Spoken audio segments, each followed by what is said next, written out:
ब्राह्मण के घर में जन्म ले लिया, ब्राह्मण कुल में जन्म ले लिया, पर ब्राह्मण कुल में जन्म लेने के बाद भी ब्राह्मण कर्म नहीं कर पाया। पर इसकी जो माता जी थी, जो प्राण छोड़ चुकी थी, उस भले वो जीवित थी, जब तक वो जिंदा थी, जब तक वो जीवित थी, रोज मंदिर में जाना, एक लोटा जल चढ़ाना, शिव जी के मंदिर में जाकर भगवान शंकर की साधना, प्रतिदिन शिव के मंदिर जाती हैं, शंकर को जल चढ़ाती हैं। प्राण छूट गए, चली गई, मर गई। अब ना इसकी माता है, ना घर में पिता है, अकेला।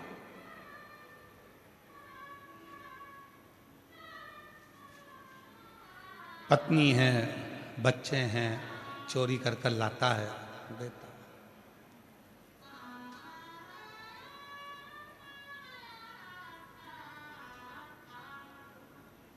दुनिया में सबकी तरक्की होती है, पर चोटों की कभी तरक्की नहीं होती। चोट्टा चोट्टा ही रहता है, इसका प्रमोशन ही नहीं होता। लाखों की चोरी कर ली, ना जाने कितनों का सामान चुरा लिया, तो भी आज तक पेट नहीं भराया, फिर चोट्टा वहीं खड़ा था और वैसा की वैसा ही था। चोर चोर है। और हम तो आप लोगों से भी निवेदन करेंगे, शिव महापुराण की कथा में आ रहे हो, फिर निवेदन है, मेरा बाबा तुम्हारी सोने की चेन नहीं देखेगा, मेरा बाबा तुम्हारा सोने का मंगल सूत्र नहीं देखेगा, मेरा बाबा तुम्हारे सोने के कुंडल नहीं देखेगा, मेरा बाबा तुम्हारा कटे हुए से फल का मोबाइल नहीं देखेगा, एप्पल फेप्पल नहीं देखेगा, मेरा भोले बाबा तो तुम्हारा दिल देखेगा। इसलिए सोने की जितनी भी कीमती कीमती सामान है अपने अपने घर में छोड़कर आना। मेरा भोले बाबा तो खुद डायमंड है, उस डायमंड को लेकर घर जाना। अब मालूम पड़े सोने के हीरे के कुंडल पहन के आई, अच्छा, तो मेरा मन है कि माताजी, पिताजी, आप सब भोले बाबा सब परिवार भोजन करने आना। तो कुबेर जी ने जैसे ही बोला तो पार्वती जी बोली, देखो हम तो सब परिवार भोजन करने तो कहीं जाते नहीं है, पर तुम बुला रहे हो तो ठीक है, मैं भोले बाबा से बात करूंगी। इतने में शंकर जी आ गए। शंकर जी आए तो कुबेर ने कहा कि भोलेनाथ जी भंडारा है और भोजन करने आना है। शंकर भगवान बोले, देख भाई, सारी दुनिया में तू निमंत्रण दिया है, आखिरी में मेरे पास आए और तू यहाँ आता नहीं। वो तो देवऋषि नारद ने तुझे यहाँ भेजा कि भोलेनाथ जी को निमंत्रण नहीं दिया, फिर भी तू कह रहा है कि भोजन करने आना है, तो मैं आऊंगा। इतने में उसने कह दिया कि भोजन करने आपको ही आना है। शंकर भगवान बोले कि मैं तो नहीं, पर मेरा जो पुत्र है गणेश, वो भोजन करने आएगा। इतने में तुरंत कुबेर बोला कि वो तो गणेश जी इतने से कितना खाएंगे। अब तो भगवान शंकर ने कह दिया, अब तू जा, मैं भेज दूंगा। कुबेर जी के यहाँ शाम को 6 बजे से रिसेप्शन चालू था, भोजन चालू। गणेश जी पहुंच गए 4 बजे। जैसे गणेश जी पहुंचे तो कुबेर जी की धर्म पत्नी खड़ी थी, तो उन्होंने हाथ जोड़कर कहा, बाबा गणेश जी आए? हाँ। कुबेर के पास दौड़ के गई, स्वामी स्वामी स्वामी। स्वामी ने पूछा, क्या हुआ? गणेश जी आए इतनी जल्दी? हाँ। कुबेर ने कहा कि हो सकता है कि भूखे होंगे इसलिए आ गए होंगे। एक काम करो, अच्छा टाइम पे जिम के चले जाएंगे तो शाम वाले आराम से जिम लेंगे, इनको जिमा दो। ठीक है। गणेश जी के लिए चौकी लगाई गई, गणेश जी महाराज बैठ गए। कुबेर जी की धर्म पत्नी भोजन लाकर दे दी। जो गणेश जी ने हाथ जोड़कर खाना प्रारंभ करा, हे गंगाधर, हे डमरूधर, कृपा कर मेरे तोंद में, कृपा कर मेरे पेट।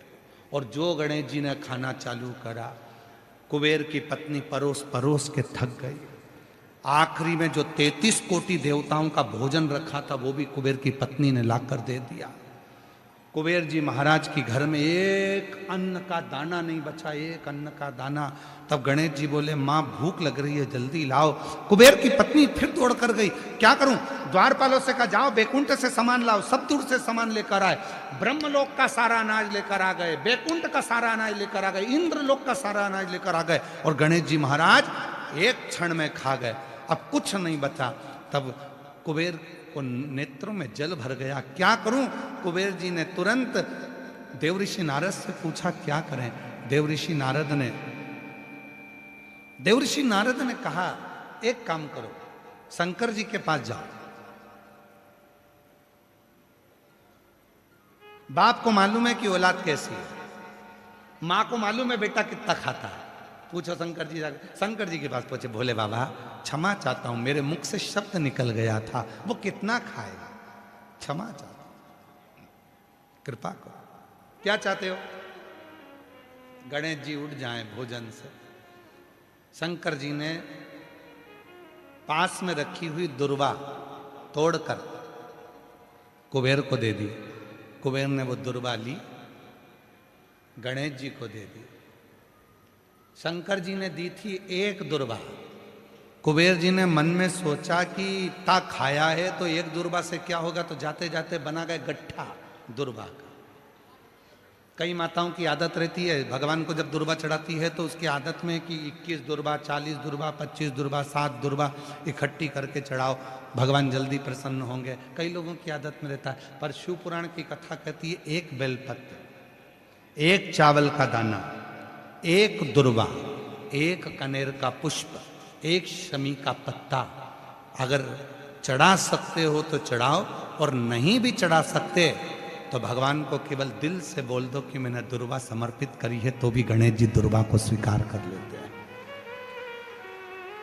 जो दुर्वा दी, गणेश जी महाराज ने जैसे ही दुर्वा को खाया और गणेश जी ने डकार लेकर कहा, कुबेर भैया कल का समय बताओ कितनी बजे आना है।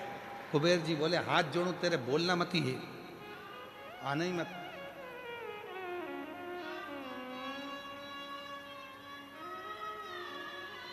आना ही नहीं।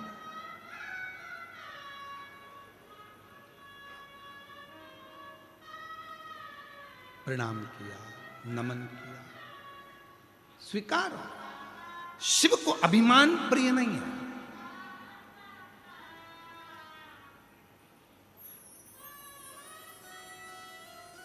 व्यक्ति की जो पहचान होना चाहिए ना, हमेशा भगवान शंकर से कहना हमारी पहचान हमारे काम से होना चाहिए, किसी के नाम से नहीं।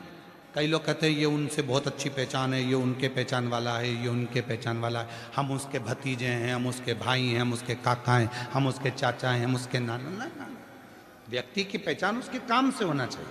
आप जिंदगी में आकर ऐसा काम करो, आप ऐसा परिश्रम करो, ऐसा कर्म करो कि तुम्हारी पहचान बढ़े। 4 लोगों में तुम जाओ तो तुम्हें लोग पहचाने, नहीं साहब बहुत जोरदार आदमी है, बहुत ऊंचा काम है, बहुत ऊंचा काम है, बहुत तत्पर रहता है, हर काम में आगे रहता है। सनातन का काम हो, धर्म का काम हो, कोई सत्संग हो, कोई भजन हो, कोई कीर्तन हो, इसको आगे लिया जाता है, बहुत सत्संगी है। समझ लेना कि भगवान ने तुमको आगे रखा है। शिव की कृपा है।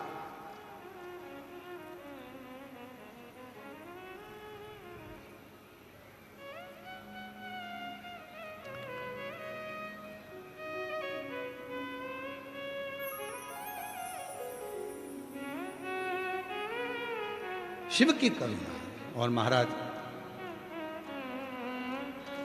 शिव तत्व कह रहा है। पहले भी कथा में कहा, आज फिर कहते हैं, परिवार का यदि एक व्यक्ति भी शंकर की साधना में, आराधना में डूबा है तो उसकी मायका हो चाहे ससुराल हो, उसकी 71 पीढ़ी पार उतर जाती है। एक भक्त, थोड़ी आवाज क्लियर करके प्रेशर बढ़ा, एक व्यक्ति भी यदि भगवान शंकर की अविरल भक्ति में डूबा,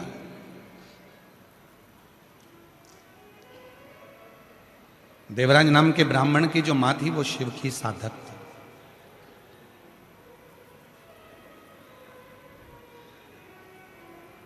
और कितना सुंदर लिखा है स्कंद पुराण में, जिसके दिन की शुरुआत शंकर भगवान के शिवलिंग के सामने से होती है, उसकी जिंदगी में कभी अंधेरा नहीं आ सकता है, प्रकाश ही प्रकाश है।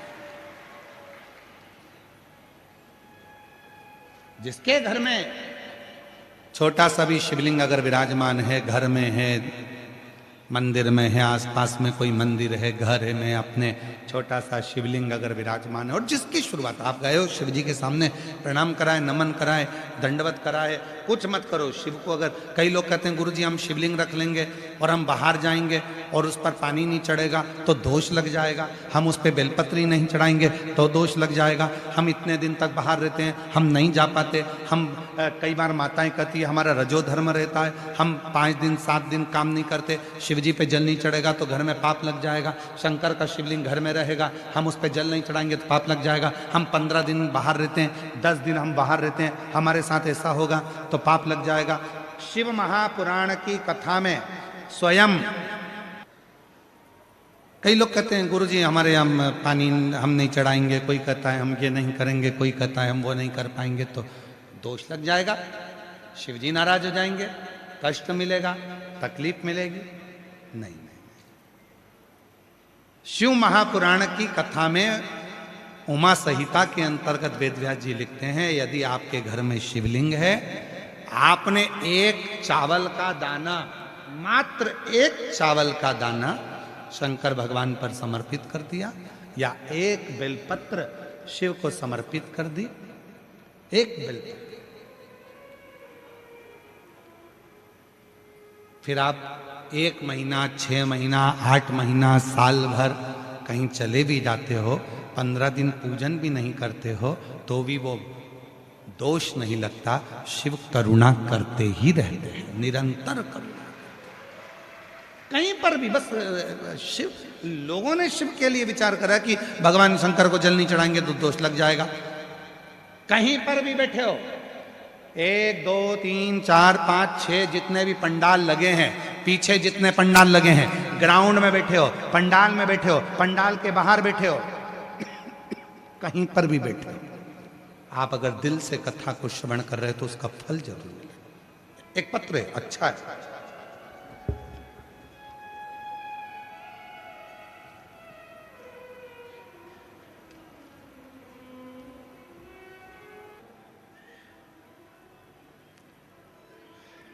उस देवराज को आज भी फल प्राप्त हो।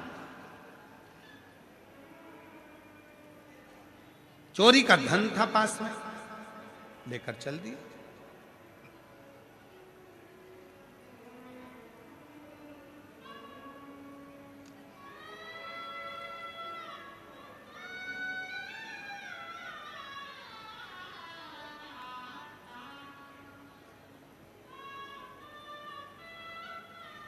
धन लेकर चोरी का देवराज शिव के मंदिर में पहुंच गया। शरीर में ताप पड़ रहा था,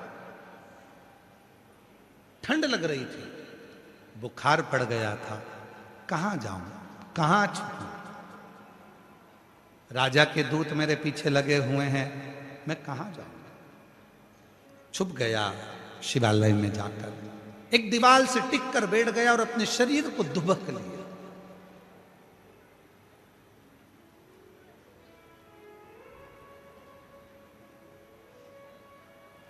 महाराज जी शिव पुराण वर्णन करती है कभी कभी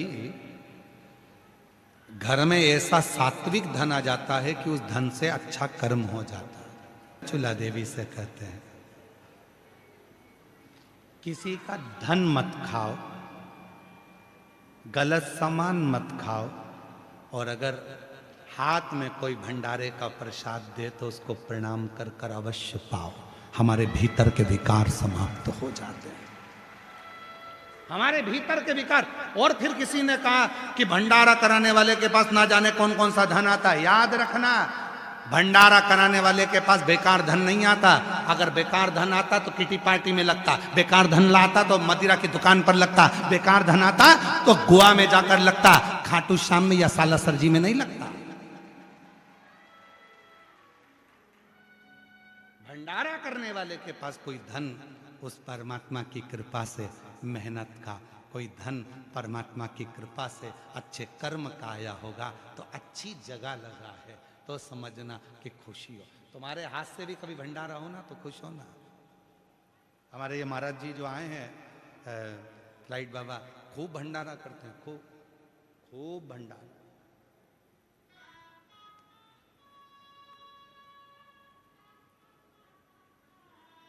प्रसन्न